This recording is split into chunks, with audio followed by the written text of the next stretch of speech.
Hey everybody! As you can see, Will is back from his super secretive Spyral mission last week, which he can neither confirm nor deny I can't confirm or deny. existence of. But we can confirm or deny is that there's lots of comics this week, as usual.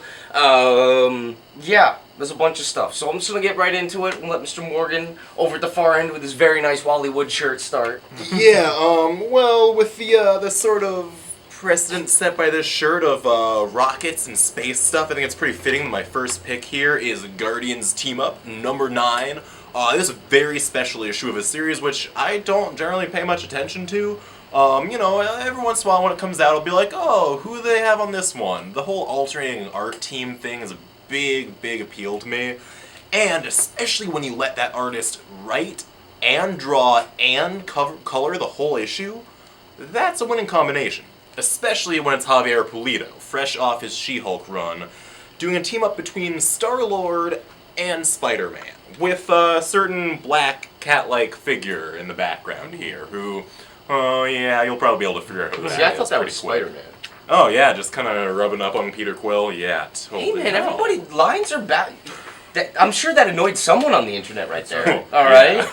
This is a super cool Hernandez Brothers influenced issue here, which is reflected in the title, Guns and Rockets. I completely have not gone to the dark side. I'm still a member of the Jedi Academy. I'm probably a little old. I'm probably a Jedi Master Class by this now. But I am going with Darth Vader this week. This sets up after the events of A New Hope. And Darth Vader has kind of fallen from grace with the Empire because the Death Star blew up on his watch. So he's obsessed with finding the mysterious young Jedi wannabe who's blew up the Death Star. So he's kind of obsessed with that. And he's found a new ally. Kieran Gillen has introduced some really cool characters. This kind of cool chick here, space bounty hunter-esque. Anyway, they formed an alliance. And what's also cool about this, if you remember the original trilogy, you know that part in The Empire Strikes Back where he kind of is hiring all these bounty hunters? And it's like, wow, I wish I could see more of that. That was really cool. Well, you get to see more of the backstory here of how that all happened. So, cool. Bounty hunters, people trying to attack the Empire, and they're not rebels. So, and Darth Vader with a new ally. So, good fun. And this sets up, there's a big crossover. I almost forgot. There's a big Star Wars crossover this fall called Vader Down, and some of this kind of sets the stage for that. Vader Down! Is it just Black Hawk Down with Vader? It is. Why's it go? Why? Yeah, why's it gotta be like that? Yeah, why's it gotta be like that? That's what I'm saying. Yeah, alright, anyway. From Image Comics, Brian K. Vaughan, the moneymaker of comic books, and Steve Skroce, the man who got paid a lot of money to not do comic books, brings you We Stand on Guard, the story of Canada's premier super team, and no, we're not talking about Alpha Flight. Huh? You might argue that Alpha Flight's a little more premier because they have a friggin' Sasquatch, and I'll give you that, alright? Alpha Flight's not the premier anything, let's be real. That's hardcore, man. That's rough. That's harsh. They try, okay? They try and try and try. They had Puck. Yeah, alright. They had heart, Morgan. Anyways, this is more time than anyone has devoted to Alpha Flight in the last 10 years. It's true. Tell us more about this comic, Casey. Anyway, Steve Skroce is amazingly good, highly detailed. He draws really creepy wolves. You've kind of got a paramilitary team who is Canada's first line of defense against the evil Americans. Because, all we do is kind of throw our weight around and fast food and fart a little bit, and, we're kind of Americans. Thanks for pointing on my side when you did that. But yeah, giant robots, all sorts of Arctic action. Show your Canadian pride with We Stand on Guard. Well, sorry to squash the Canada party here, but we're going back to America, specifically 19th century America with Bowery Boys. Written by Corey Levine, drawn by Ian Bertram, with art assist by Brent McKee. This was first published as a webcomic, I believe. I just learned about it today, personally. But it's really cool. It's about this son of immigrants who, after his father is framed for murder, I believe, has to form a street gang of small children and one very large child. The art here is it's super incredible. Ian Bertram takes after the sort of Raphael Grompa, Frank Quitely school of art. He had one issue in Batman Eternal, one issue of Zero, and other than that, I've never seen anything from him, but this is just incredible. One whole graphic novel here from Dark Horse, $20 for complete story. Totally brutal, totally awesome. Very nice. I'm going to keep the Kieran Gillen love going with the latest issue of The Wicked and the Divine. Can you tell which one's Wicked and which one's Divine? Or cross them up? Anyway, this is a story of a lovely ancient god, and they're reincarnated. Anyway, let me just stop there right there. Right. I had it going, then I thought, Will, don't go there. Anyway, all these ancient gods are reincarnated as modern-day rock gods and pop idols, and it's all about fame, and they basically have a couple years before they die. Anyway, we've seen some really weird twists between all the gods, but there's a new god that enters the picture. It looks like she's almost the goddess of love. But anyway, and a guest artist by Tula Lote, which sounds like a cool Bond villainess. But a kind of sexy new god enters the power, and all the struggles and all the fun plots within plots, and gods fighting gods in the modern day world before they all vanish. So there you go. Great fun, Wicked and Divine. And a blast from the past. The 70s is alive and kicking with Power Man and Iron Fist in full color for the first time. This has never been collected in color before.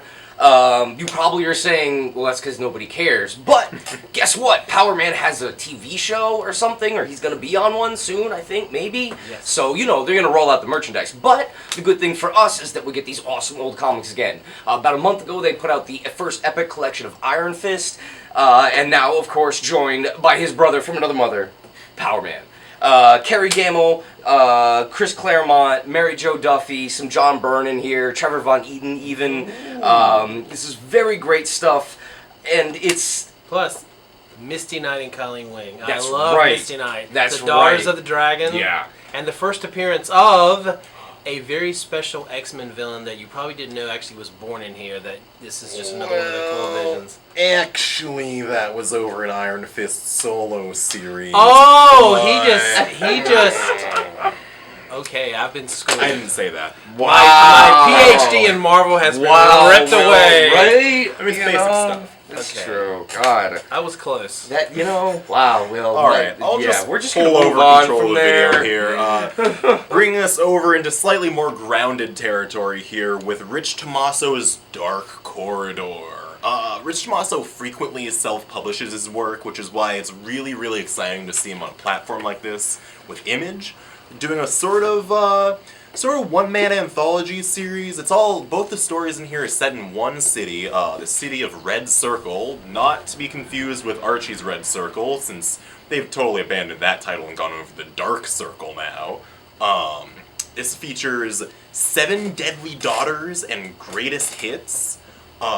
It's Rich Tomaso doing what he does best, which is really weird, wonky, kind of pop art crime stories.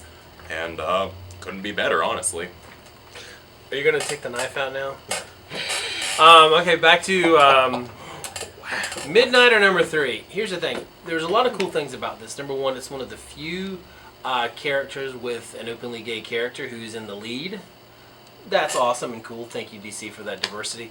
But Midnighter is just a badass. He's pretty much Batman, Wolverine, kind of mixed into one. A little bit of Captain America. He's the ultimate strategist. He can anticipate his opponent's every move. But what happens when he gets up against a brand new villain who can multiply? And we're not talking about Jimmy Madrox here. But he's continuing the search for the God Garden, which are all these weird, crazy weapons, but also includes some of the secrets of his past and who he is. Great if you're a fan of Warren Ellis' Stormwatch, and then Authority. The Authority. God, I'm really losing it here. Thank God I had these two to correct me today, this week. But Midnighter is a new series, really fun, a lot of action, really almost got like a Punisher feel. He really enjoys delivering justice and crime.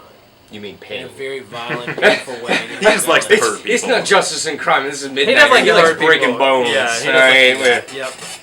And speaking of a comic with so many broken bones you can't even count, this is the amazing tome of American Barbarian by Madman Tom Scioli, best known for, currently Transformers vs. G.I. Joe, which, coming from a person who holds no love for either of those things, is just brilliant. But he is kind of one of the inheritors of the current crazy Kirby style, and American Barbarian is him at his most balls out, pretty much. It's pretty out there. But it follows Merrick, who is the red, white, and blue-haired Barbarian as he fights the zombie cyborg overlord Two-Tank Omen, who has tanks for feet, which... That's why he's named Two-Tank Omen. You get it? I mean, it's pretty obvious. But this comic it will blow your mind every 4 panels. You might not want to read it all in one sitting if you value your sanity. $30, but look, it's classy because it comes with a nice little built-in bookmark. So, you know, you can look classy while you're reading your strange trash. Strange trash, huh? That's the name of my band. Well, moving on. I've got my last pick for you here.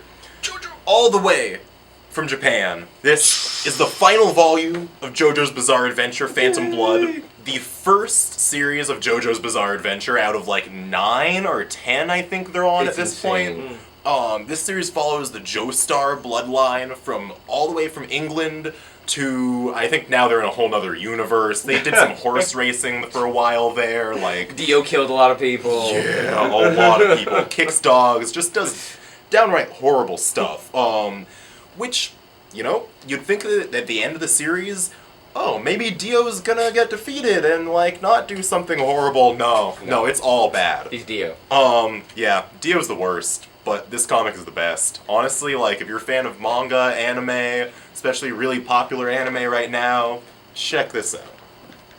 A quick hit from me, Secret Wars continues this summer. These are 2 big tie-in series. Age of Apocalypse number 2, if you love the 90s, Gerardo Sandoval is channeling his Joe Madura 90s vibe for you. Fabian Nicieza, the original co-writer of this, is back. This is a world in which there was never a Professor X. Apocalypse rules the world. Magneto leads the X-Men. Sabretooth and Blink and Wildchild on the X-Men, and it's just awesome in there. There's a really cool thing for New Mutants fans. A kind of a new hero rises in this story that picks it up. And then in Civil War, this picks basically Charles Soule says, what if the Civil War never end? And now you have a new America half divided by General Steve Rogers and the other half by the Iron Stark president. And just when they're about to make peace, all hell breaks loose. And what is one leader willing to do to finally end the Civil War, and what sacrifices he's willing to make. Lots of hero versus hero action right here for you. It sounded very official, Will. That was really good. Thank you very much. I got my... pull it let together. it out. Pull it together. And for my final pick, way better than anything else that you already saw in this video. True. Way better. We have the 2nd issue of Nemesis Enforcer. That's right. Look at that cover. Can you feel it? Can you feel the heat from here? Because I can. Corey Lewis, that's right, the Ray, creator of Shark Knife and many other things, too numerous to count, has graced our 2nd issue, the summer issue, with his glorious, wet, dripping summer Barbarian cover. Oh, yes. Also the name of my band. Yeah, right. But yes, Seattle's premier anthology is back with 28 more pages of soul-searing sequentials to burn into your brain on this hot, sunny summer Wednesday day. Featuring tracks from me and Dimmy, of course, Team 80% Studios, and a bunch of other people who I don't even freaking know. No, Mr. Morgan here has put together 5 whole pages. 5! Not 1, not 2, not 3, but 5! Well, more like they Can you gave me believe 5 that? pages to do. No, he demanded 5 I can get pages. space in the last one. Whatever, man. He didn't warrant it. Also, we got Sail Burns, Sid B., Leo Roth, and of course, Mr. J. Zor Spark turning in one of the strangest things that I've ever read. And Mr. Mike McGee wrapping up his 2-parter. But this is available $6 here, and oh look, we have merchandise. Ooh. Oh, it's so nice. These cool little shirts are available, small through extra large, for a price that I don't know yet because I didn't do the math yet. But I will have the information if you were to corner me later in the store. And yeah, I think that's about it. Right? I'd say so. Yeah, okay. They got And the most important message here. We're just gonna end that like that. That's right. There you go. Nemesis Enforcer. Buy it now. Nemesis Enforcer.